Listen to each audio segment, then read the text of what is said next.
The only time I felt that I might get hit was when I was taken from precinct number 5 to the jailhouse. When I got into the police car with these 3 cops, the handcuffs clipped onto the back of the seat like on a magnet. And there was this kind of device for obviously making them go tighter and tighter. And they were driving me around quite a bit and deliberately intimidating me, saying it could take a while to get to the jailhouse. Have you got a weak heart? They knew I was asthmatic. Have you got your pump? Then when we got to the jailhouse, we sort of stopped in this dark dock, and they all kind of got out and stood in such a way to really intimidate me. And yeah, at that point, I thought they're going to beat me up.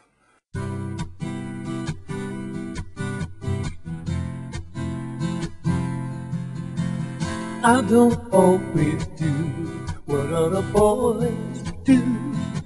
No, depending on my mood, I may change the rules. And I don't always say what other boys say. Once you've been arrested, you cease to be a human being. You're just a criminal. It doesn't matter who you are. You're scum, and you're treated with disrespect. There's no compassion. And I think that's the thing I found the most frightening, because they wouldn't give me water. And I was being polite. I kept saying, could I have a glass of water? They were ignoring me.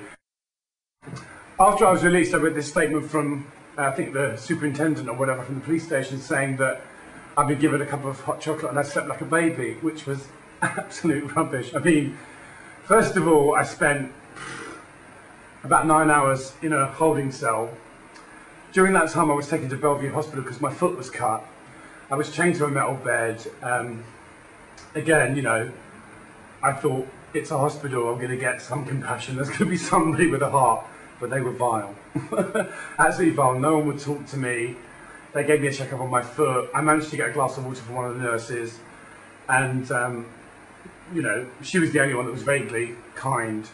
But it was like I wasn't there. I wasn't there. And I was really in a bad state. I was freaking out, terrified. Look, I'm still crying. I was, obviously thinking, what have you done? You've ruined everything. What about your career?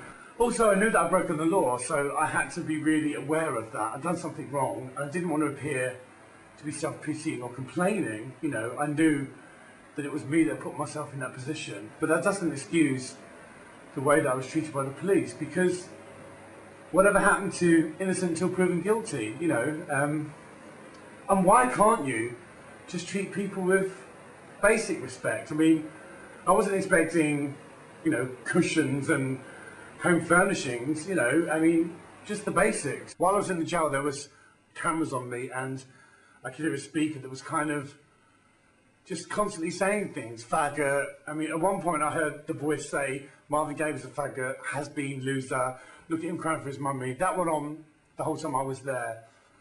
And I think they were watching me on the cameras and watching what I was doing, and then kind of reacting to whatever state I was in, because, I went through every kind of emotion you can imagine. All of them are active from the mansion to the schoolyard. Some may feel sophisticated, some just feel very hard. Treat them woman badly, curse the one that gave them birth. Sell them lovers jewels for less than half of what they're worth.